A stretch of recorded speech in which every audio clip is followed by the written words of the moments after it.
Hi, good morning. Good morning po. Si Angel Green po to ng Positibong Gabay ng Batong Hills. Good morning po.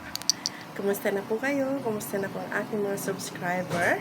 Ang aking mga followers, mga nagla-like at nagsusubscribe ng aking YouTube channel. Thank you so much po. Thank you so much po sa patuloy na panunod po ng aking Positibong Gabay ng Batong Hills. Good morning po. Ngayong araw pong ito is July po. July, ano po bang petsa ngayon? Is July what? It's Friday. It's July 19.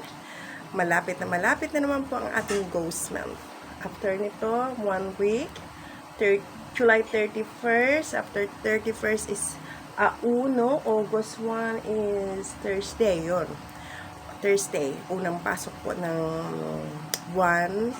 Unang pasok ng araw sa buwan ng August is August 1. It's Thursday. Pag sinasabi po daw kasing August, yun po yung tinatawag na ghost month na marami daw kung hindi kaaya-ayang mga sinasabing pangyayari na sinasabi nga po natin ito ay ano lamang, anong tawag dito, yung po bang kasabihan lang. Pero po, sa araw-araw or sa minuto or sa bawat taon or buwan na dumadaan po ang ating August ay may mga trahedyang biglaang nangyayari sa atin lahat na hindi natin inasahan. Kasi yung po sinasabi nilang ghost month. Mabibigyan ko lang po kayo ng konting payo or konting tip po regarding that one para po hindi po talaga pumasok ang negative energy sa ating loob ng bahay. Ay magsabit po kayo ng asin, naka-plastic po, yung naka-plastic na asin, isabit po nyo sa may pintuan ninyo before mag-August 1, makalsabit na po kayo nun. At saka yung asin po, at saka lagyan po yung bawat kanto ng inyong bahay ng asin. Ilagay po nyo sa clear glass, clear na garakon, malinis po yun.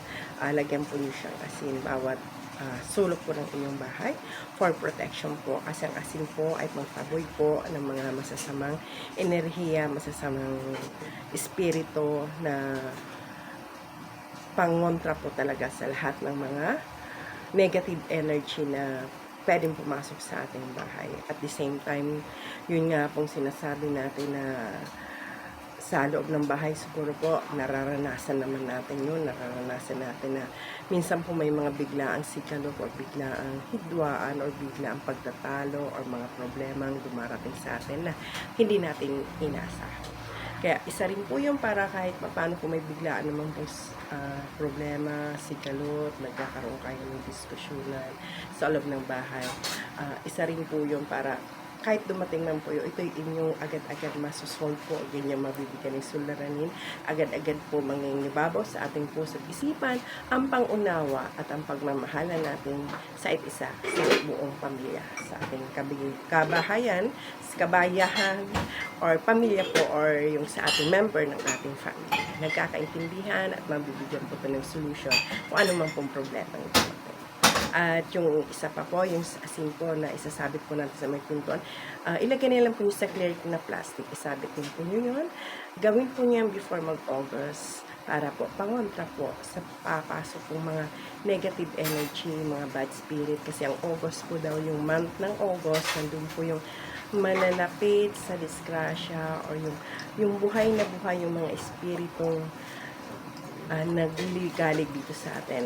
Yun po ay buhay na buhay siya. Sila po aktibo po sa buwan po daw ng August. Okay, pero yun po ay gabay lamang po. Higit sa lahat, ang ating pong may kapangyarihan ang magbibigay sa atin ng protection. Kaya keeps on praying. Araw-araw po tayo magpasalamat sa Diyos sa mga blessing na binibigay sa atin. I-worship po natin siya. Ipuruhin araw-araw kung ano man pong nare-receive natin, maliit man pong bagay o malalaking bagay, ito'y pasalamatan natin sa Kanya. Walang iba tayong sasandigan, kundi ang ating poong may kapal. Tandaan ninyo, God is good all the time.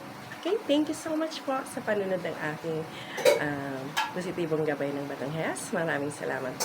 Si Angel Green po ito ng Positibong Gabay. Thank you. Bye for now. Bye.